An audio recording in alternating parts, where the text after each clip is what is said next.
Thanks first to the Royal Society of Edinburgh for hosting us this evening. I hope you're all joining us for this year's festival. It's turning out to be a fantastic one, I think, for us in Fergus Linehan's first year with us. We're selling really well in terms of tickets, particularly with Lanark, I will say, is selling amazingly well, so get your tickets for that quickly. Just looking at the sales reports today, we've sold about 70% to target of our tickets already for the festival. So if you've got some must-haves, get in there because there's some things that are going really quickly with the festival. All to say, I would like to introduce Professor Jan McDonald, who will be chairing this event. Jan, I'll turn it over to you. Thank you very much, Christopher. Well, good evening, everyone. First of all, I'm charged with saying a quick word, very short word, about the Royal Society of Edinburgh, in case some of you are not familiar with us. The Society was founded in 1783 for the advancement of learning and useful knowledge, I like useful, in the flourishing of the Scottish Enlightenment. The RSE is Scotland's National Academy of Science and Letters. It's an educational charity independent of government. Currently, there are about 1,500 fellows elected by peer review who represent a very wide range of disciplines: medicine, law, all branches of science, humanities, creative arts, business and industry. Past fellows include Sir Walter Scott and Lord Kelvin, and presently Sir David Attenborough, Sir Peter Higgs, he of the bosun, J.K. Rowling, Liz Lochhead, and indeed David Gregg, who of course is adapting the Lanark script. That's not David Gregg. That's his partner, his collaborator. So, as you see, the RSE did not get stuck in the 18th century. In fact, our current mission statement is providing public benefit. And here are just a few examples of the sorts of things we do under this heading. Organising a programme of lectures and debates on important academic and topical issues. Conducting independent inquiries on matters of national and international significance, and providing experts' advice to the Scottish and UK governments. We also support innovative research in science and letters in Scotland and promoting that internationally. And very importantly, lastly, we deliver a range of educational workshops and talks in schools throughout Scotland. Now, this event this evening is classified as a discussion forum, so that means obviously that in fact very shortly I shall introduce you to our two speakers, and they will talk for a bit and then have a conversation, and then the floor is open to you, so I'll be saying a bit more about that in a moment. And here then, brief overview of the evening. Alistair Gray's Lanark has been described as Scotland's Divine Comedy and Glasgow's Ulysses. This 20th century masterpiece has not only been compared to the work of Dante and Joyce, but also to that of Camus and Proust in terms of the complexity and its comic vision. Narrative, place, time are fragmented. The naturalistic portrait of the artist as a young man is sandwiched between an ominous allegory, mixing surrealism, fable, and political and social satire. The prospect of transposing this great literary epic to the stage is as challenging as it is in the precise sense of that now debased word, awesome. We are very privileged this evening to be granted a glimpse of the work in progress. So I want to welcome Professor Alan Riach and the Artistic Director, Graham Eatough. Our first speaker this evening, Professor Alan Riach, himself a distinguished poet and critic, is more than able to offer us enlightenment. Indeed, he cites as one of his key research interests the literary and visual imagination in the work of Alistair Gray. What could be more apposite? And one of the hallmarks of his own specially critical approach to Scottish literature is that he addresses a subject not as a discrete literary entity, but in relation to music, painting, and the other arts, including theatre. Alan is Professor and currently Head of Department of Scottish Literature in the University of Glasgow. He is past president of the Association of Scottish Literary Studies. And his extensive academic output include works on criticism of the poetry of Hugh MacDiarmid, of whose work he is also editor. Alan is not only a commentator on the literature of Scotland, but a major contributor to its contemporary canon. He has produced no fewer than 5 collections of his poetry: The Folding Map, An Open Return, First and Last Songs, Clearances, and Homecoming. As I said, transferring, translating, or adapting, whatever word you would like to use, such a gargantuan piece to another medium is a daunting task. But who better to undertake it than the creators of Suspect Cultures? Suspect Culture is a theatre group, rightly called Scotland's leading experimental theatre company between 1993 and 2009. The reuniting of David Gregg and director Graham Eatough in this mammoth undertaking may not have quite the mammoth import of a reunion of the Rolling Stones, but in world of theatre, it comes pretty close. David and Graham, together with Nick Powell, who is one of the musical directors of the festival production of Lanark, founded Suspect Culture following their graduation from the University of Bristol. This indeed was a vintage year for the drama department in the University of Bristol, because another fellow student was the pioneering dramatist Sarah Kane. It must have been fun, but what a handful. After starving at their first Edinburgh Festival, although it must have been some consolation that their play, Stalingrad, did get a fringe first, and freezing in Glasgow, more permanent success came 4 years later with the production of Airport, allowing to pay themselves a wage for the first time in 4 years. A string of successes followed, including several adaptations of classic texts. In his recent book on the company, co-edited with scholar Dan Rebellato, Graham makes the comment, "Suspect Culture always had a complicated relationship with books. A complicated relationship with a very complicated book, Lanark, will surely yield interesting results." Graham, both in his theatre practice and philosophy, seeks to, and I quote him again, present various aspects of theatre bleeding into each other. This multifaceted approach to theatre actually fits very neatly into Alan's approach to literature. The productions, Graham's productions, could be led by music, by choreography, by performers, by improvised or printed texts. It was he who expanded the company's artistic remit to include projects in film and the visual arts, such as Killing Time, Graham's first collaboration with Glasgow-based artist Graham Fagan,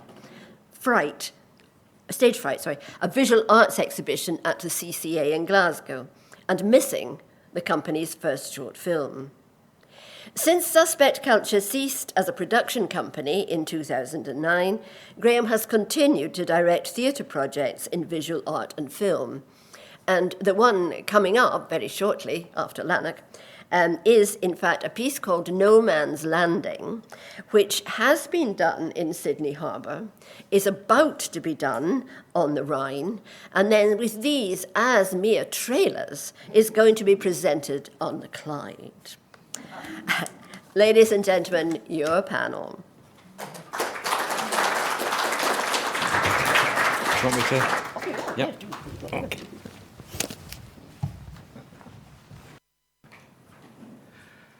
Hello. Good evening.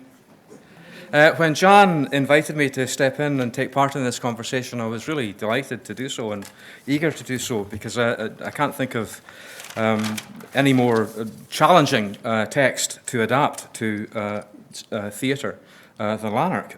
Immediately, it's a fantastically important novel. And coming from where I come from as the Professor of Scottish Literature at Glasgow University, and having been in Scotland at the time when Lanark was published, and then having spent time in New Zealand before returning to Scotland, the significance of the novel has always seemed to me to be huge. And So when I was thinking about what we might talk about, there were a couple of questions that were coming to the surface of my mind. One was to do with the narrative, the actual structure of the novel, and another was to do with its moment in history, and the third one, the obvious one, I guess, is theatricality and music and visualization, and Alistair being a terrifically visual writer. The significance of that for a theatre production seemed to me to be quite important. But what I'll do is I'll ramble on for about 5 or 7.5 minutes and then pass you on, and then we'll sit down and open up and have the conversation. I wanted to just establish a couple of things from the literary point of view as opposed to the theatrical, because they're not really opposed, they're connected, integrated, all part of the same. You know, I tell my students often, and some of my colleagues when they need reminding, literature, it basically all comes down to stories and songs. It all comes down to stories. You can be as hyper-sophisticated as you like with over-professionalized, jargon-led critiques or mystifying presentations, but it all fundamentally comes back to stories and songs. And the narrative of Lanark presents a huge challenge in that context, because it's not naturalistic, as everybody knows. It has this Moebius strip kind of structure, which is confusing. I remember when it came out, talking to another friend of mine, a colleague, saying, what do you think of it, really? And his response, well, it's great, it's good, it's just that the books are in the wrong order. But I think that the structure of it is crucial. And again, in a simple sense, I want to ask about the structure of how it's to be presented theatrically. In many ways, Henry James's great phrase, and many others have honed in on this precisely. What the novel does, the storytelling art does so brilliantly and fundamentally, is to present at first bewilderment. You're bewildered, you're in a strange place, a wild situation that you don't know what the coordinate points are. And of course, this happens twice in Lanark, once to Thaw and once to Lanark himself, and they try and find the coordinates and structural points that they can depend upon and rely on. And then, of course, they find that they're not there, because ultimately, there's the devastation at the end, the spectacle of the devastation at the end. But, of course, at the end also, and it's spoiler alert, but the tide recedes, and the devastation is not complete. And Lanark has a son, and there is a future to come. So there's a kind of conflict of interest there, too. I remember Alistair's biographer, Rog Glass, when he was working in the early stages, a long time ago now, I'm sure he won't mind me saying this, when he was working on the biography, was also tutoring for us at Glasgow University in the Scottish Literature Department. And in the first year course, one of the novels was Waverley. And he came into a meeting once and said, I can't get on with Waverley, I can't do it. And I said, well, look, Rog, Waverley is Lanark. Walter Scott is Alistair Gray, Waverley is Lanark. It starts with a person who's mystified and strangely dislocated in this landscape and has to find out for himself what the coordinate points are. There's a passage which it seemed to me important to note. It's a very short paragraph, but there's a famous paragraph where everybody quotes it about Glasgow being a city that's hardly ever been imagined in fiction and writing and so on. Everybody knows that. There's a more succinct statement of that, much earlier than that famous passage, where it simply says, Glasgow is the sort of industrial city where most people live nowadays, but nobody imagines living. And it's that entrance of the imagination into the work that seems to me to be entirely crucial. And it's difficult, and it must be even more difficult theatrically than it is in the fiction. Partly because in the historical context, it seems to me what immediately precedes Lanark is a terrific novel by Archie Hind called The Dear Green Place, about a writer writing a novel that doesn't finally come to fruition. It's a tragic novel, and it's largely a naturalistic novel. And Alistair values it very highly, and it is a fine work. But what Lanark does is to take that naturalistic basis and revise it completely into this Moebius strip of narrative convolution, which is on the one hand immediately bewildering and confusing, but on the other hand absolutely strict and well defined, with absolutely black lines between the sections, which are nevertheless connected and interrelated. Let me just read this paragraph to give you a flavour of this question. He goes out to sketch the Black Hill locks. It's difficult. It was difficult. He knew how the two great water staircases curved round and down the hill, but from any one level, the rest were invisible. Moreover, the weight of the architecture was seen best from the base, the spaciousness from on top.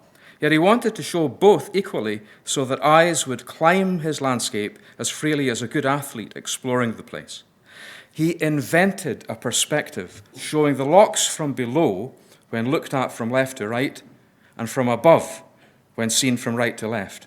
He painted them as they would appear to a giant lying on his side with eyes more than 100 feet apart and tilted at an angle of 45 degrees.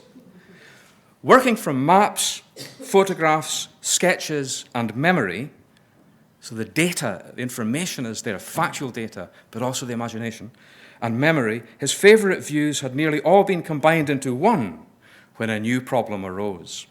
And the new problem is how to put people into this landscape. How do you depict them in this perspective?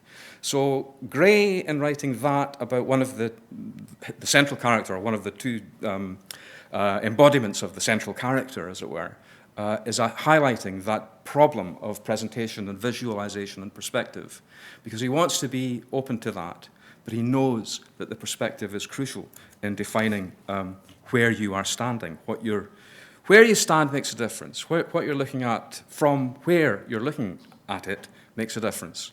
Edinburgh or London. And that gets me back to the final point that I want to come back to and just to indicate. Lanark, the moment of Lanark, 1982, when it was first published in the Wake, and Alistair has said that he was spurred on to finish it. I mean, when he was writing it, I think it's true, John will remember this too. I mean, the sense of it was that he was much better known as a visual artist than as a writer throughout that whole period. And for many of us in Glasgow at that time, we're all aware of him writing this great book and anxious, actually, about, will it ever get finished? Will it ever be done? We know it's going to be significant, and we want it to be done. And then he was spurred on to complete it and produce it and deliver it in the wake of 1979. Now, we're in the wake of 2014. And whatever side of the line, of the big black line anybody might be on, there's a political context for the production of Lanark the novel, just as there is, and Alistair would insist on it, a political context for the production of the play. So I want to talk a bit about that as well, perhaps. But I think maybe that's enough to introduce the overall literary context. I mean, the bottom line, really, the fundamental thing is that Lanark changed Scottish fiction. I think this is true. I mean, I'm making a big claim for this book, for this work, whether in theatrical performance or, there may well be musical tone poems or other forms of illustration, other ways of interpreting this work. But I'm making a big claim for this book. Ian Banks, Janice Galloway, A.L. Kennedy, so many, many fine and terrific writers who have flourished really since Lanark, all of them very openly acknowledge the influence or what they have learned from Lanark. And it's not a matter of being a disciple or an acolyte. It's a matter of learning what can be done. And the kind of use of the imagination that goes into full throttle, under full sail and full gear in Lanark is something that is fundamentally encouraging, fundamentally enabling, I think, for a lot of writers who were coming along, a younger generation at that, just after Lanark in the 80s and 90s and into now, towards now.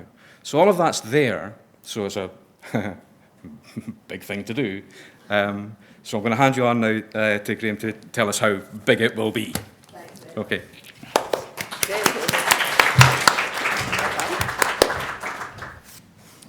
So we've decided we're not doing it because it's too big an ask. Thank you very much for asking me to come and talk here today. I'm keen to get into the discussion, actually, because I think Alan's raised some really fascinating and kind of central points that I think would be best explored if we were able to discuss them in a kind of dialogue. But just by way of context, I thought it might be useful if I just provide a brief overview of how the project's come about and what I see as the main kind of staging posts on the way to where we are today, which is actually, as Jan was saying, it's very much a work in progress at the moment. We're making it as I speak. So I thought that might be useful just to tell people a little bit about how the project came about, if that's okay. So Alistair was 80 last year in 2014, and it was part, really, of the discussions around how to commemorate his birthday. The initial ideas for this project came about. Saoirse Dallas, who is the chair of the Alistair Gray Foundation and also is Alistair Gray's gallerist, his representative for his visual artwork, put together a programme of events, which many of you will be aware of, in Glasgow, which mainly centred around Alistair's visual artwork. So there was a major retrospective at Kelvin Grove. There was a kind of associated exhibition at Goma. There was a programme of symposia as well that Glasgow University and Glasgow School of Art took part in to represent different aspects of Alistair's work. But the discussions that Saoirse and I were having was whether there was potential to have a theatrical representation of Alistair's work. Now, obviously, Alistair is also a playwright, and there was a discussion at that time with Oran Moore about possibly staging some of his plays. But when Saoirse started talking to me about the possibilities of some sort of theatre production, my eyes lit up, and the long-held dream was remembered of the possibility of staging Lanark. So we began to talk about that. We approached Alistair with that idea, and he was, as he has been all the way through this process, incredibly generous and helpful and supportive of that idea.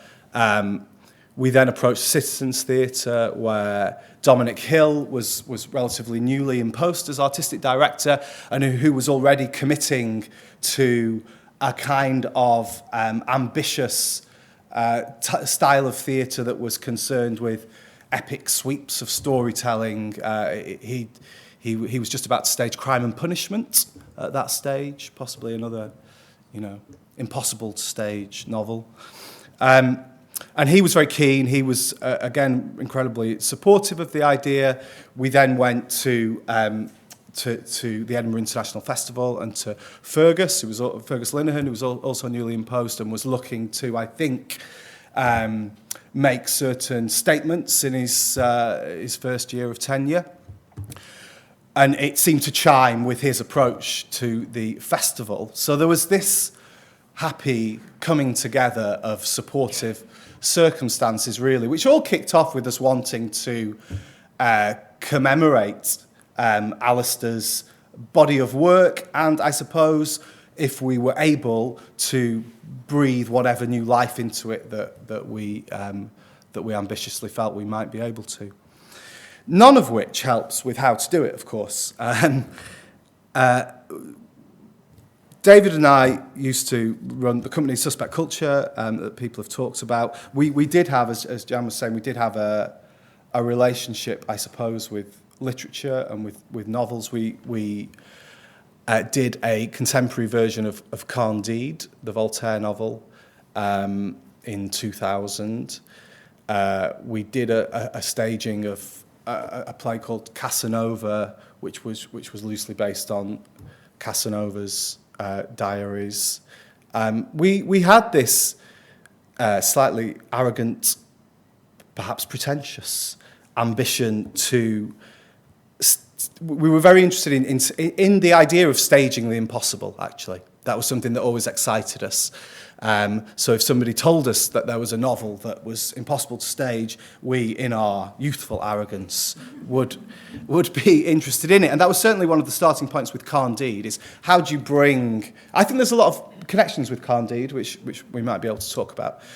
But how do you bring that epic sweep and the picaresque, this idea of a journey that takes in a huge geography, how do you distill that onto the stage? And we came up with various solutions in Candide, but I've noticed that some of those same challenges are very relevant, actually, to Lanark. So I guess we had this ongoing concern with subject matters and source texts that might not be immediately obvious, actually, in terms of adapting them to the stage. One of our other productions, 8,000 Metres, tried to represent the experience and story of climbing some of the highest mountains in the world, and we were asking ourselves a question as theatre makers: how might you represent that theatrically? What language might you create? How might you approach those challenges? So I suppose in that sense, Lanark feels part of an ongoing pattern, I suppose, in terms of just what inspires us as theatre makers. More important than that, though, is I think we feel a passionate connection to the book. It was a book that David actually gave me to read in 1990 when we were doing our first work together, and we were coming to the Edinburgh Festival for the first time. And he said, read this. This is the best Scottish novel of the past decade. And it had a profound effect on me, just as it had on him. And I think throughout our relationship, working together, but also our work in different spheres, David obviously has an incredibly successful career as a playwright outside of Suspect Culture. I've done various different projects with visual artists and different theatre projects. And I think in the background for both of us, throughout our time since 1990, actually, this presence has lurked and informed and inspired. So the opportunity, when it came up, was too good to pass up, I think. And, maybe there's an element of foolhardiness about it, but it was something we felt we couldn't deny the urge to have a go at it. This is a very exciting day for me because David's not here. He's probably off writing one of the 8 plays that are overdue to various theatres and commissioners across the globe. Hopefully Lanark will be one of those on his list that he's working on. But what he did do this morning was send me the second draft of Act 2, which I have here. It says Act 1, which is obviously part of for those of you who know the book, the kind of playful approach Alistair has to the numbering of the different sections, and one that David's picked up on. So I thought, David will probably kill me for this, but he didn't turn up. I thought I would read you the first 2 pages of Act 2. I'm really excited about it. There was a thing I hoped when we first started talking about Lanark, and I approached David with the prospect of doing it, the poison chalice of adapting it. There was a thing that I really hoped, which was that somehow Alistair's voice and David's voice might somehow find a space to coexist and inform each other, that David's particular worldview, sense of humour, playfulness might somehow marry with Alistair's to create something that was true to both of them and kind of new, as well as doing justice to Alistair's original, also represented something new in its own right. And just, maybe not for the first time, but certainly this morning, reading over this new draft of Act 2, I just got a sense of how that might be possible. So I was very excited by it. I wanted to share that excitement with you and just read the first 2 pages. So Act 2 is, we'll talk about structure, I guess, but we've tried to be quite faithful in some ways to the structure, because I think it's really important. I'm not sure you can mess about with it so much and still deliver on the complexity and the Amoeba strip aspect of Alistair's narrative. So our Act 2 is actually it's called Act 1. It's in the middle of the 3-act show that we're presenting, and it's the bit in the book that is the realistic life story of Duncan Thor. So we can talk more about the generalities of that bit of the story, but I just read you the first bit. So Lanark's asked to see the oracle. Do you remember? He's asked to see the oracle, and because he wants to know where he's come from. He wants to know who he is, essentially. So this is a kind of a conversation between the oracle and Lanark. Are you sure you want to do this, Lanark? I'm sure. All right, then we'll begin. The oracle presents Act 1, Portrait of the Artist as a Young Glaswegian. We are 5 years old. We draw a blue line along the top of a piece of paper and a brown line along the bottom. And then, along the brown line, we draw a giant holding a captured princess, Duncan as a princess. Ah, help, help! But however hard we try, we can't draw a princess lovely enough. So we put her in a sack. Mr. Thor, what's that you're drawing, Duncan? Duncan, a miller running to the mill with a bag of corn. Mr. Thor, what's the blue line supposed to be? Duncan, the sky. Mr. Thor, the sky isn't a straight line, Duncan. Duncan, it would be if you saw it sideways. Mr. Thor, no, look, the world's a ball, see, and it hangs in space. The sky is all of this. It's just the emptiness around us. Duncan, what's on the other side of the sky? Mr. Thor, nothing. Duncan, nothing. Mr. Thor, there is no other side, Duncan. Duncan, none. Mr. Thor, none at all. The breath leaves Duncan's body.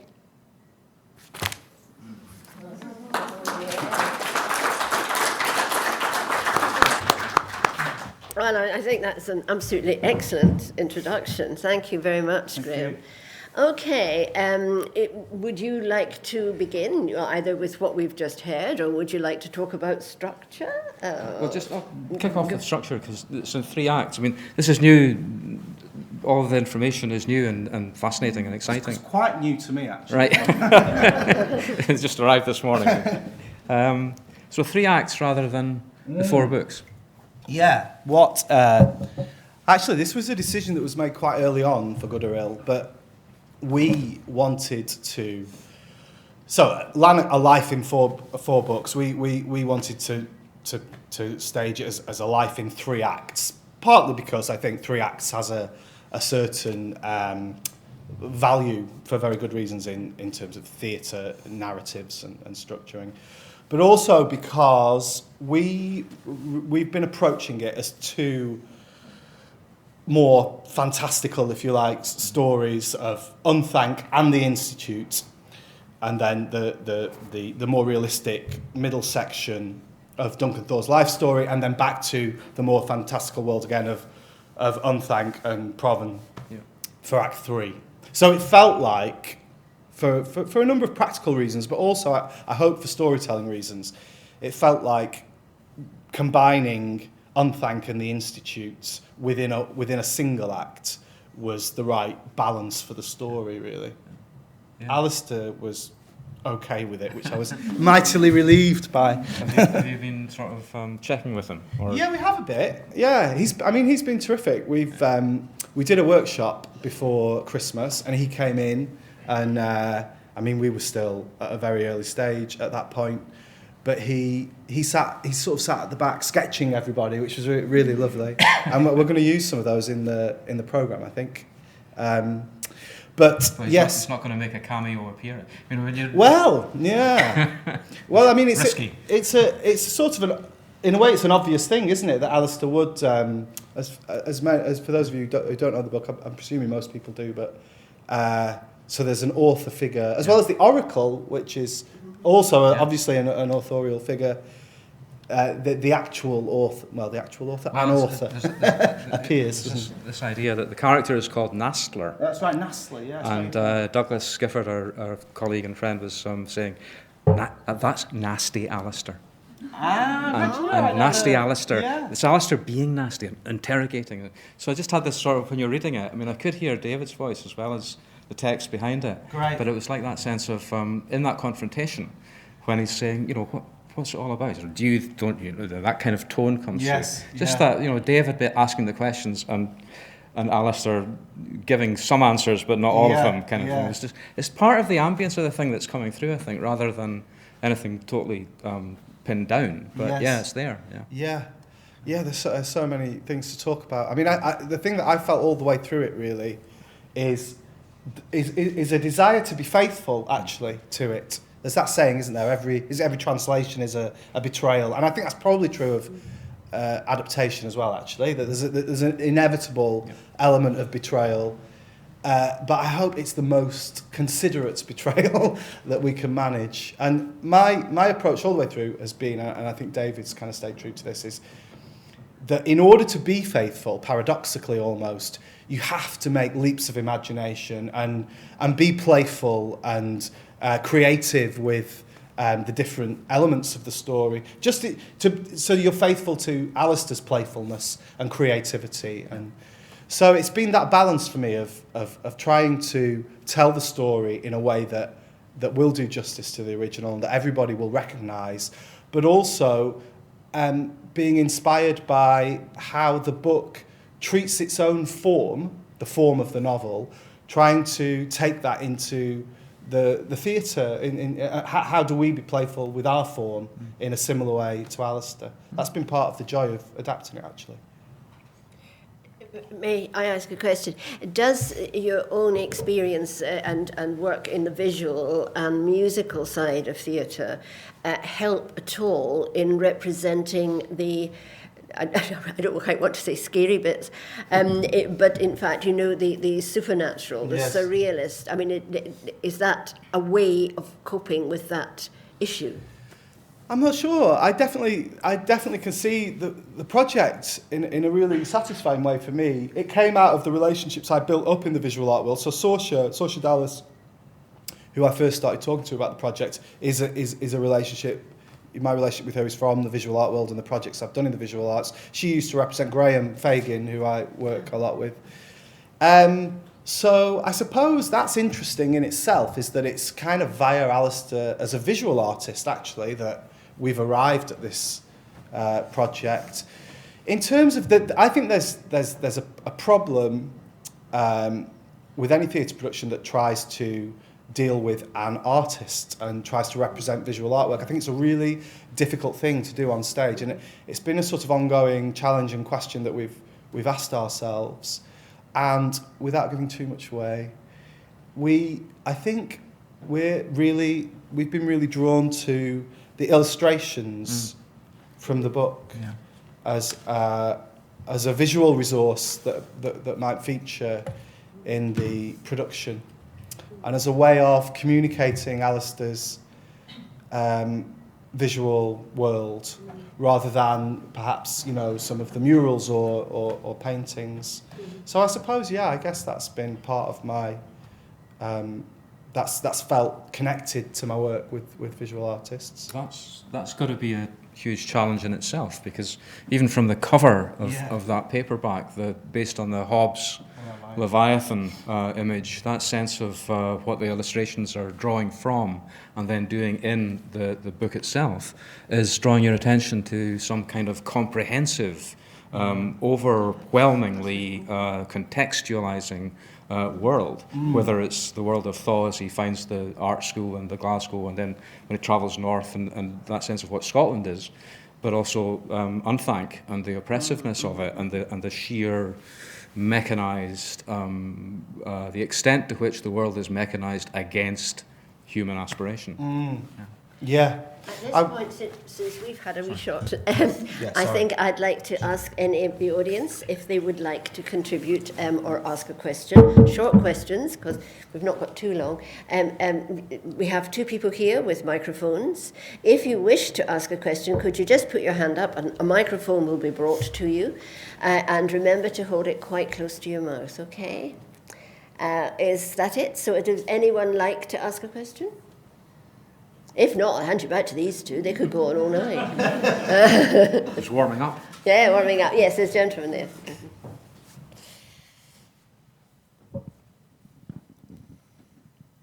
Alan mentioned in his introduction the political context, both in the following 1979 and following 2014. Would you like to expand a little bit on that? That's for both of us, I guess. Yeah, I mean, in a sense, I mean, I think it's really important that Lanark is not explicitly political. You know, Alistair is very well known and absolutely for independence, and he's published a number of booklets and pamphlets and taken part in public debate very visibly and forthrightly. And the implication of all that one may read from aspects of self-determination and curiosity and trying to find out about corruption and exploitation and challenge it and try and make the world a better place. All of those things are there in Lanark. But in a sense, it's not, I mean, well, let me qualify that a little bit. I was going to say it's not about Scotland, but it is about Scotland. I mean, it's about Glasgow, and because he goes into the northern parts a little bit, I mean, it's not a comprehensive vision of all of Scotland in any categorical way, but there is an implication that this is about humanity, and it's starting from Glasgow, it's about Scotland.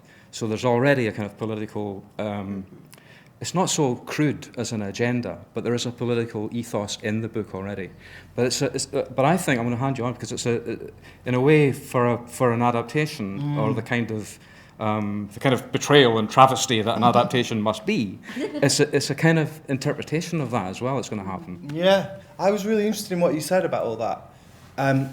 I was wondering whether I think theatre, perhaps more than prose, than a novel, focuses necessarily on the human and the sort of human scale. I mean, I know that's kind of a truism, isn't it? That obviously stories are embodied on stage, and your engagement as an audience needs to be with a human story to some extent. I know that's an incredibly sweeping generalisation, which I don't think denies the political by any means, but I do think that it means you find the political through the very, and it is obviously it is a very human story. It's a very emotional story, very autobiographical story. So there is that political context, and I hope it will resonate. And it's, you know, it feels completely appropriate that it's now, given the recent political history. Yeah. But it's something I guess as storytellers, if you like, we've been focusing very much on the kind of the human way into that. In a sense, I think probably the political moment will come out of it, whatever you do. Yeah, right. Right. Because there is a politics. There's a and just to highlight it, in a sense, there's a when Alistair talks about Glasgow, and he's talking about the representation of Glasgow, that's a very historically precise and specific moment, which has changed. People do know about Glasgow now in a way that they certainly didn't in the 50s, 60s, 70s, even the early 80s. There's a much wider sense of the Glasgow culture and just ethos. It has been imagined. It has been imagined in a way that has changed. The historical side of it's really interesting because obviously the other thing you have to do when you're staging something is kind of, to a certain extent, is to place them both locationally and in time. And we've tried to use that to the production's advantage, so to think about how, in a way, then you could see the novel moving through a history of Glasgow kind of chronologically. I don't know if that's something you feel, but you've got sort of 50s Unthank at the beginning, and then Provan as a kind of 70s almost but you also have, I mean, you mentioned Candide as a kind of precedent. And Candide is very specifically, historically, where it was. But there is also a sense that this is a universal story going right back to what I was saying at the start about the innocent abroad and bewilderment and finding out. And what Lanark finds out is pretty awful. But there is that sense at the end of a very, very, very tempered optimism, or a sense that, an old man feeling glad of the sunlight is something that, one feels glad about. Actually, I hadn't thought that there is absolutely a resonance between those two endings, between Cultivate Your Garden and, Lanark sat on top of the necropolis, finally finding, it's almost a resigned acceptance, isn't it, of who he is and his place in the world. The Chamberlain vanished, Lanark forgot him, propped his chin on his hands and sat a long time watching the moving clouds. He was a slightly worried, ordinary old man, but glad to see the light in the sky. Yeah. It's fantastic. Yeah. But it's not. It's one wee last thing. It's not. That's not the ending. No, What I I love- love the I love this because it's such an exemplary thing. I started making maps when I was small, showing place, resources, where the enemy and where love lay. I did not know time adds to land. Events drift continually down, effacing landmarks, raising the level like snow. And that is totally universal in that sense, totally beautiful. But given that specific historical, political, and geographical context, relates to everything that's gone before. Yeah, it's a really amazing ending. And then the final, the actual ending, and you have to imagine this in Alistair's voice.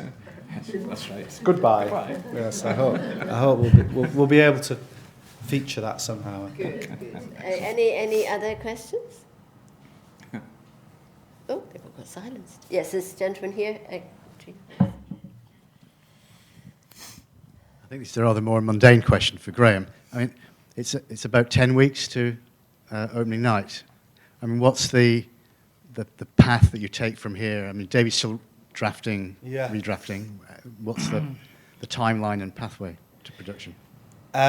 We work in a slightly, sometimes terrifying way, but it's for a purpose, which is that we try and put a whole team together and then generate each aspect of the production alongside each other, which often means things falling into place quite late, which they are continuing to do. So what's the process? So we've had a first draft, we've had lots of work around that. We've got, in a way, a first draft of every area, so not just the script, but the staging ideas, the design, the musical ideas. And now, having kind of interrogated those first drafts together, we're moving into the second draft of each of the areas, which provide the rehearsal drafts, really. So what we try and do, and it's by no means unique, is this process of allowing all the artists we work with to work on their own and kind of produce as best they can in their own spaces, and then to come together for these kind of quite intensive collaborative moments where we inform and upset each other, and then to go back off and redraft our individual areas. And so we're in that phase, really, of doing that. And then, we start rehearsals at the Citizens, the end of June, beginning of July. So stop gasping. You're making him feel nervous. You Stop really it. are. Just look at your watch. Hello, is it possible at this stage to tell us who is going to be involved in the production? The actors, the designer, and so on? Yeah, it is to a certain extent. We're actually still finalising people. But I'll tell you about the team first. The team and many of the ensemble are people that David and I have worked with in the past in different contexts. So the music, which is, as Jan was saying, is a very important part of what we do, is being composed by Nick Powell, who's a composer who is based in London. He was one of Suspect Culture's associate artists, but has more recently done, Othello at the National Theatre with Nick Heitner, and he does a lot of work at the Royal Court.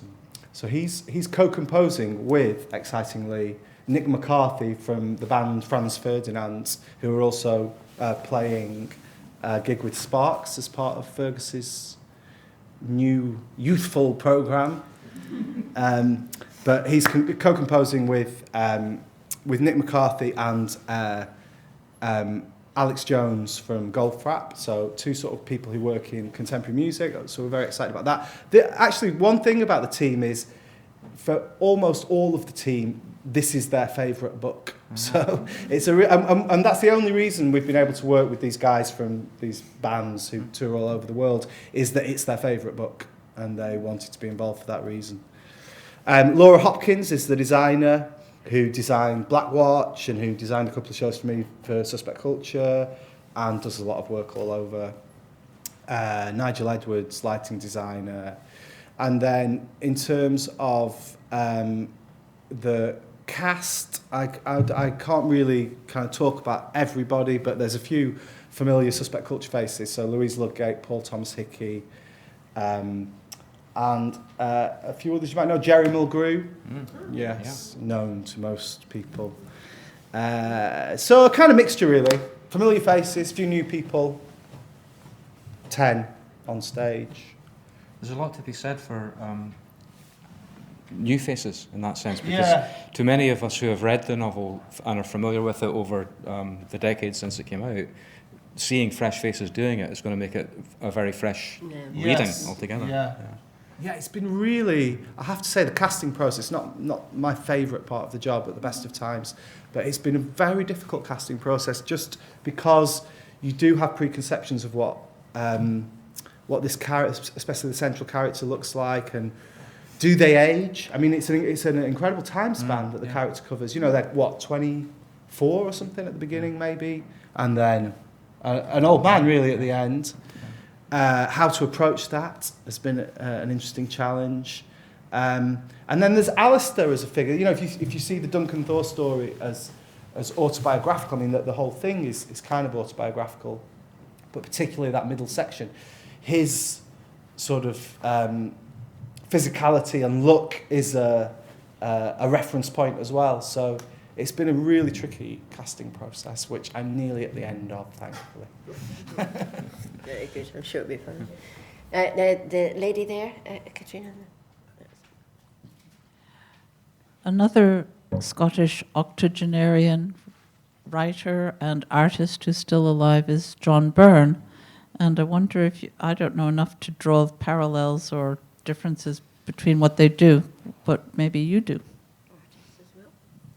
I mean, Yeah, there are parallels, I think. There are indeed. A couple of years ago, I was working with Saoirse, in fact, and Ken Neal from the School of Art about the Alistair's archive in the sense of it being literary, visual, and also the archival aspect of it. How could it be, in the sense of the educational aspect of it, how could it be made available to as wide a number of people as possible?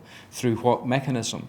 In the sense of a library or something interactive online or theatrical presentations. All of these things are there. And John Byrne, I think, is one of those another character of that particularly, healthily hybrid nature, who is fantastically challenging in just about every regard, in whatever he does in that way. But also, like Alistair, in some respects, similarly, as you say, of a similar generation, of a similar vintage, coming from a sense of social justice and an apprehension of what working people did and may do. And it's there. I mean, I've taught over a number of years texts like the Slab Boys and Tutti Frutti and all of the things that are there, just introducing them to younger generations who are not familiar with how these texts were received when they were when they were absolutely fresh. Remember, when you watched Tutti Frutti when it first came out, it had that force. But similarly with not all. I mean, I'm not saying that they're consistently and continuously brilliant, because there are good and bad things about some of different parts of different works, but they're still fresh. They still have that impact. The best work, the best of John Byrne's work, just as the best of Alistair's work, has that real impact. And I think it's a really crucial thing. I think it's the sense that what I go back to is the notion that all of the arts, music or theatre or painting or literature, poetry, song, they give you the most essential data that it is possible to have about what it is to be human. And that information is as vital as anything you will get in science or medicine, and you neglect it at your peril. And I think Alistair actually is pretty explicit about that, and I think that's pretty implicit, sometimes explicit, in John Byrne's attitude and work as well. But I think it underlies a lot of what we do here. Yeah. Were they actually at art school at the same time? I wonder. I don't know. It might have been. It must have been around the same time, mustn't it? Yeah. It's just very interesting, that interdisciplinary thing that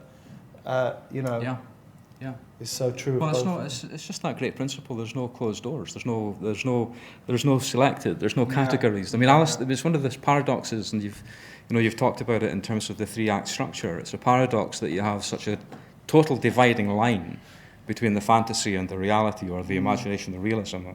But it's not. I mean, it isn't, it isn't. Absolutely. I mean, Alistair Gray's lines are dark, black, complete, but you cross them. The borders are crossable. They're not exactly porous, but you move across them. And there's a lesson in that, I think. Something important about that. Sorry, I thought, the gentleman up at the lady up at the back. First. So, Jen. Thanks very much. I'd just like to ask about Alistair. I'm a great fan of Alistair's. I'm also a fan of John Burns. It's the thing about accessibility. I get the impression when I talk to people that are fans of Alistair that he's really accessible in Glasgow, and that Glaswegians, ordinary working class Glaswegians, know and enjoy Alistair. Yeah. It certainly isn't the case in Edinburgh, although I don't see Alistair as a particularly Glaswegian writer. He's a great writer. But I wonder if the impression I'm getting about working class people in Glasgow liking Alistair is a true one. I mean, the thing about working class folk liking writers is one of these big arguments in the theatre and everything. But is it true that Alistair is enjoyed and liked by working class people in Glasgow? He's very accessible. If you go on to Oran Moor and you're happy to buy a double whiskey, he is incredibly accessible. I don't mean that's just flippantly, actually. I think that those public artworks are a very clear point of access for people. So the Oran Moor, the Hillhead Undergrounds, even to a certain extent the ubiquitous Chip, they're there to be enjoyed by kind of everybody. I think I would love to feel that Lanark was, for the people who've read Lanark and for whom Lanark is important, it really is a vital book. Yeah. I think it can be a more limited group of people than we sometimes think. I don't know whether Alan would agree. Well, there's one of those great taxi driver stories. Whenever I'm working late and get a taxi out of the university in Glasgow, and the taxi driver says, what do you do? And I'm saying, I'm the Professor of Scottish Literature. My job is to tell people there's more to it than Burns. And he said, that's interesting. Do you know about Lanark? And I said, yeah. And he said, how is it difficult? I've heard a lot about it, and I'm thinking I'll give it a go. I said, well, I think you should give it a go. Have a go. You see how you get on with it. I mean, it's not easy in the sense. It's a challenging book, and I started to talk about it and gave a wee spiel about the structure and what it's about, the characters. So just a wee bit as I'm travelling. Yeah. And I said, it doesn't. The taxi driver then says, doesn't sound too bad. It's probably, the last one I read was Ulysses, so it's probably easy. Good for him. We have possibly time for one more. Yes, the lady in about the fourth row, right there. Hi. I've only read books 3 and 1 so far, but what strikes me at the moment, and I'd read the introduction, it's the new paperback with William Boyd's introduction in, which very much seems to say, well, he said that he liked the central realistic books, and and that the more fantastic sort of had slight problems. So I've read one of each, and I really enjoyed the fantastic side of it. And it started me thinking, I thought this book could be a really interesting book for young kids to read who are much more familiar with fantastic literature and film. It also reminded me, and I started thinking, I wonder how they're going to put it on the stage, the fantastic challenge, and the importance of the two melding together. You haven't mentioned William Blake at all, but I think it's... I don't know Alistair Gray's work well, but I do know bits of it, and I know art and things, and I wouldn't want to sort of describe him just as a visual artist or a literature person, and my partner and I have been discussing who should be on the new banknote. And Chris had said, William Blake, and I was saying, well, he's not a visual artist. He's not just a visual artist, and they're only looking for visual artists, you know. But I just think it's, especially, it also reflects what's going on in literature these days as well, I think, you know, that you're starting to have the sort of Terry Pratchett ways of, you were talking earlier about younger generations and also the importance of being human. And epics are usually about the importance of being human, and the fantastic can have a lot of ways into that. Yeah. And I'll be hoping, I think, that the play will sort of reflect that some way. I think so is Graham. Yeah, so am I, yeah. It's interesting, that thing about which part of Lanark you like the best, because it does seem to, people fall into those two categories, don't they, of either you like the realistic bit. Dominic is a big fan of the realistic middle section. I'm I think probably more like you, the more fantastical elements appealed to me when I initially read it. But in terms of overall readership, from anecdotal evidence auditioning actors, the common response is, oh yeah, it's been on my bookshelf for years, but I've never quite got around to it. So. But it's the sense that, I mean, it's a bit like, people have their own individual preferences, of course, but the book is complete. I mean, it's very, very deliberately complete.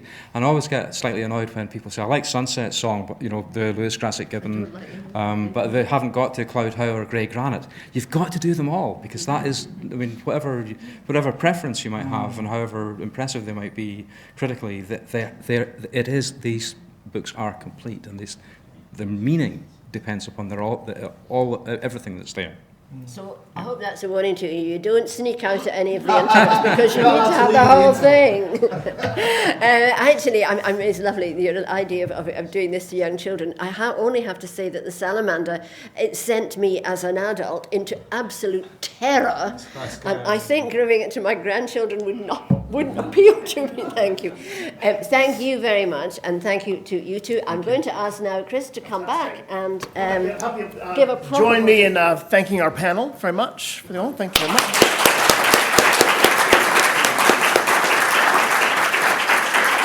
And hopefully you'll join us. We're having a drink in the upper lounge, are we? Just through here? Fantastic. Please join us and we'll have a drink. Come on in.